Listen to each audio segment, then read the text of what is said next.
National news centre की शुरुआत कर रहा हूं देश के 10 करोड़ मरीजों के लिए एक बेहद बुरी खबर से। और मैंने आपको आगाह किया था, हमारी टीम ने आपको आगाह किया था, 26 सितंबर को हमने बताया था कि दाम फिर से बढ़ने वाले हैं। कैंसर, डायबिटीज, हार्ट पेशेंट्स जो हैं उनकी दवाइयों के दाम बेतहाशा बढ़ गए हैं और ये सब कुछ हुआ है नरेंद्र मोदी की अमेरिका यात्रा की वजह से। प्रधानमंत्री की अमेरिका यात्रा से पहले नेशनल न्यूज सेंटर ने आपको बताया था कि मोदी की अमेरिका यात्रा से ठीक पहले जरूरी दवाओं की लिस्ट में जो 108 दवाओं के नाम हटाए गए हैं वो मुश्किल बढ़ाएंगे। और यह फैसला इसलिए किया गया ताकि अमेरिका के उद्योगपतियों को संदेश दिया जा सके कि भारत उनके मुनाफे का पूरा ख्याल रखता है।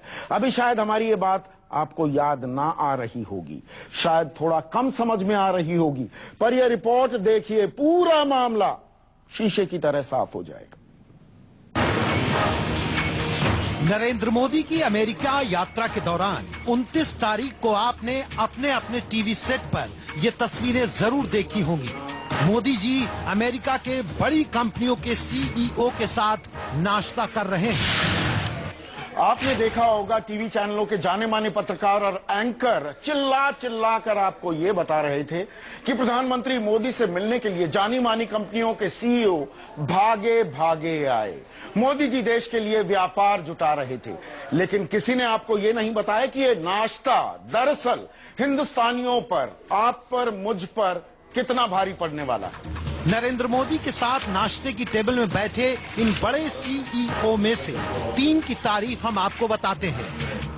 केनेथ सी फ्रेजर, अमेरिका की दवा कंपनी मर्क एंड कंपनी के मुख्य कार्यकारी अधिकारी।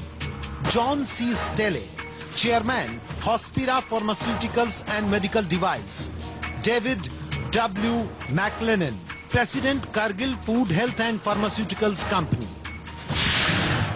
आप कहेंगे अरे भाई कौन सा गुनाह हो गया, देश के प्रधानमंत्री मोदी देश के लिए दिन रात एक कर रहे हैं और आपको चैन नहीं। अब थोड़ा धीरज रखिए और इस नाश्ते की टेबल पर जो सीईओज बैठे हैं उनकी कंपनियां कौन सी दवाई बनाती हैं उस पर गौर कीजिए। और गौर कीजिए इस बात पर कि यात्रा से पहले इन दवाइयों के दाम क्या थे और यात्रा के बाद अब दाम क्या हो गए हैं। लेकिन उससे पहले इसी खबर का एक और पहलू देखिए।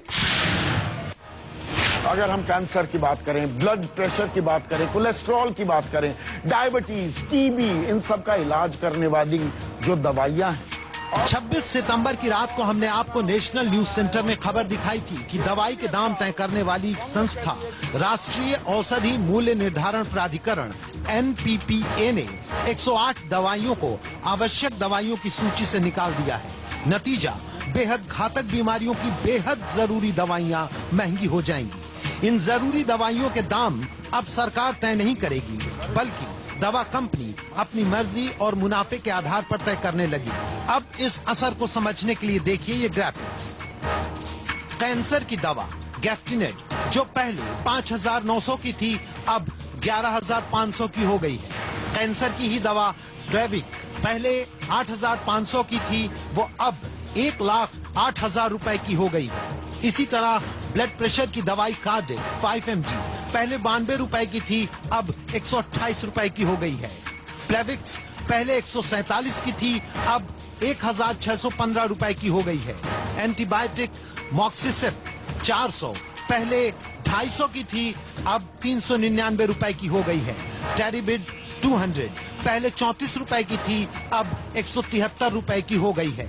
कोलेस्ट्रॉल के इलाज में इस्तेमाल होने वाली दवाई एस्ट्रोबॉस पहले 62 रुपए की थी, अब 97 रुपए की हो गई है। अब आपको समझाते हैं कि मोदी की अमेरिका यात्रा से पहले और यात्रा के बाद दवाइयों की कीमत में अंतर और दवा कंपनियों के सीईओ के साथ उनके नाश्ते का रिश्ता क्या है। केनेथ सी फ्रेजर की मर्क एंड कंपनी कैंसर की दवाई बनाती है और ये भारत में आर्बिट्रक्स नाम से कैंसर की दवाई बेचती है। जॉन सी स्टेले की company Hospira pharmaceuticals and medical device Bharat की कंपनी कैडिला हेल्थ केयर के साथ मिलकर काम करती है। ये कंपनी भी कैंसर की दवाई साइटोटॉक्सिक बनाती है।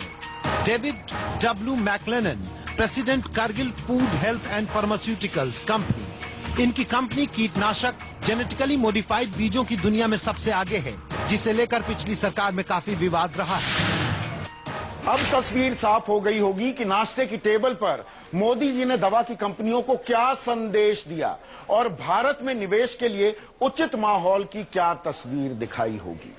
यह भी बात आपको समझ में आ गई होगी कि खबर वो नहीं होती जो तस्वीरों में दिखती है, खबर वो है जो हम आपको बताते हैं तस्वीरों के नीचे से निकालकर।